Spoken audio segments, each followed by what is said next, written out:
গজলডোবায় বিদ্যুৎপৃষ্ট হয়ে মৃত্যু হলো একই পরিবারের 4 জনের। শনিবার পরিবারের সঙ্গে দেখা করলেন শিলিগুড়ির মেয়র গৌতম দেব ও বিধায়ক খগেশ্বর রায় সহ অন্যান্য আধিকারিকেরা।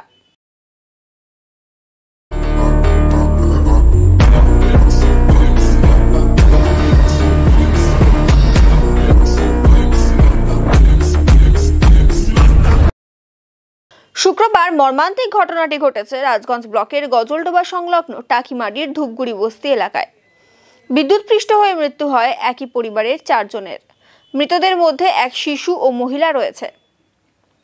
জানা গিয়েছে, শুক্রবার সন্ধ্যায় বাড়ির কর্তা পরেশ দাস মাঠ থেকে গরু নিয়ে বাড়িতে ঢুকছিলেন। সেই সময় ঝুলে থাকা একটি বিদ্যুৎবাহী তারের সংস্পর্শে আসে গরুটি। গরুকে বাঁচাতে গিয়ে বিদ্যুৎপৃষ্ট হন পরেশ দাস। তাকে বাঁচাতে ছুটে আসেন তার ছেলে মিঠুন দাস। তিনিও বিদ্যুৎপৃষ্ট হয়ে ছটফট করতে থাকেন। তাদের চিৎকার শুনে মিঠুনের মা দীপালি দাস নাতি সুব্রত অধিকারীকে কোলে নিয়ে ঘটনাস্থলে ছুটে যান। তারাও বিদ্যুৎপৃষ্ট হয়। 4 জনই অচৈতন্য অবস্থায় মাটিতে লুটিয়ে পড়ে। ঘটনার পর 4 জনকে উদ্ধার করে উত্তরবঙ্গ মেডিকেল কলেজ ও হাসপাতালে নিয়ে গেলে চিকিৎসকরা তাদের মৃত বলে ঘোষণা করেন। মর্মান্তিক এই ঘটনার খবর পেয়ে আজ সকালে গজলডোবা সংলগ্ন 1 নম্বর টাকিমারির ধূপগুড়ি বস্তি এলাকায় শোকাহত পরিবারের সদস্যদের সঙ্গে দেখা করেন মেয়র গৌতম দেব এবং বিধায়ক খগেশ্বর রায়। পরিবারটিকে সমবেদনা জানানোর পাশাপাশি পাশে থাকার আশ্বাস দেন তারা। এই বিষয়ে মেয়র গৌতম দেব জানান, খুবই দুঃখজনক মর্মান্তিক ঘটনা। মুখ্যমন্ত্রীর নির্দেশ পেয়েই পরিবারের সঙ্গে দেখা করলাম। এছাড়া বিদ্যুৎ মন্ত্রীও ঘটনাস্থলে আসার পরামর্শ দিয়েছেন। অসহায় পরিবারটির কিছু আবেদন রয়েছে, সেই আবেদন মুখ্যমন্ত্রীকে জানানো হবে। একটা খুব মর্মান্তিক ঘটনা, কি পরিবারের 4 জন মারা গেছেন। এই ভদ্রমহিলা আছেন, তার বাবা মা, তারপর মানে মেয়ের ঘরের নাতি, আরেক ছেলে মারা গেছে। 4 জন গবাদি পশুও মারা গেছে।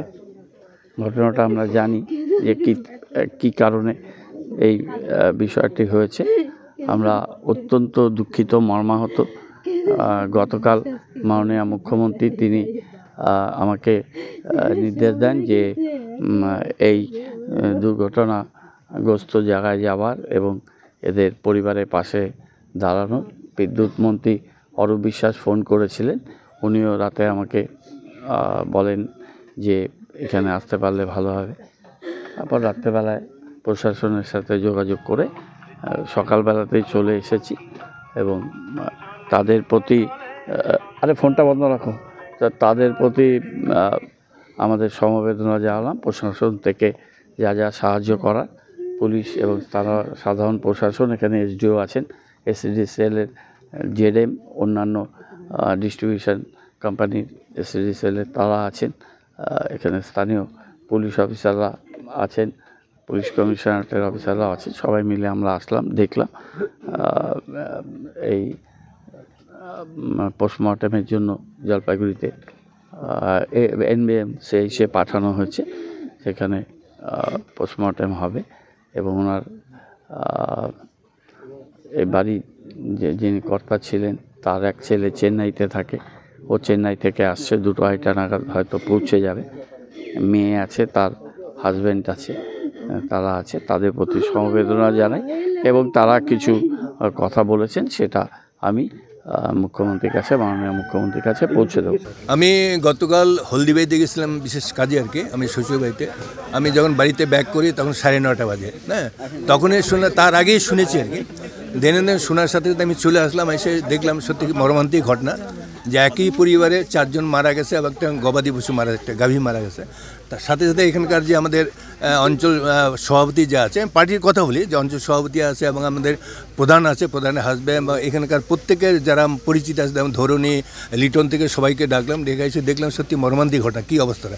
সাথে সাথে আমাদের এই থানার ওসি আমাদের সন্দীপবাবুর সাথে সাথে নিয়ে গেছে, আমাদের মেডিকেলে নিয়ে গেছে যাতে পোস্টমর্টমটা করা যায়। এবং দেখে খুবই মর্মাহত যে একই পরিবারে 4 জন মারা যায়। এবং গতকালও আমি সান্ত্বনা দিয়ে আসি এবং আজকেও আসলাম। এবং আমাদের দেখেছেন যে আজকেও আমাদের শিলিগুড়ি মেয়র এসেছে এবং তার সঙ্গে আমাদের এসডিও সাহেবও এসেছেন এবং আমাদের এই থানার ওসিও এসেছে। দেখা যাক, আমাদের মেয়র যেটা বললেন যে মুখ্যমন্ত্রীকে এই খবরটা জানাবে এবং নিশ্চয়ই আমিও জানাবো। দেখা যাক এই পরিবারের প্রতি কোনো কিছু যদি করা যায় তার ব্যবস্থা আমরা করব। সেটা দেখলাম যে সেটা বাস্তব যে ইলেকট্রিক যেটা লাইন নেই, হ্যাঁ, কেন বা কীভাবে ঘটলো, নিশ্চয়ই যারা স্পার্ট যারা আছে, ইলেকট্রিক যারা আছে তারাই ঠিক বলবে যে কীভাবে ঘটনাটা ঘটলো।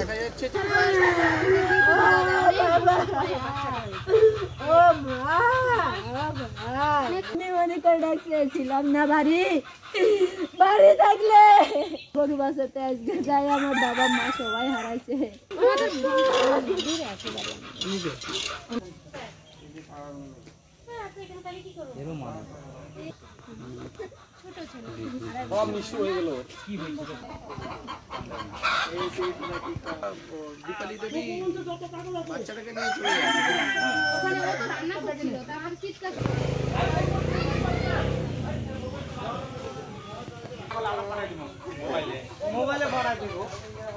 সকালবেলা আসছে এখন যখন এখান থেকে একটা খবর দেয়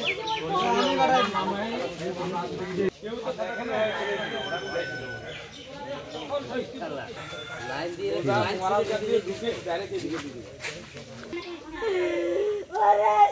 হারিয়ে গেছে, কেউ বাঁচাতে পারে না।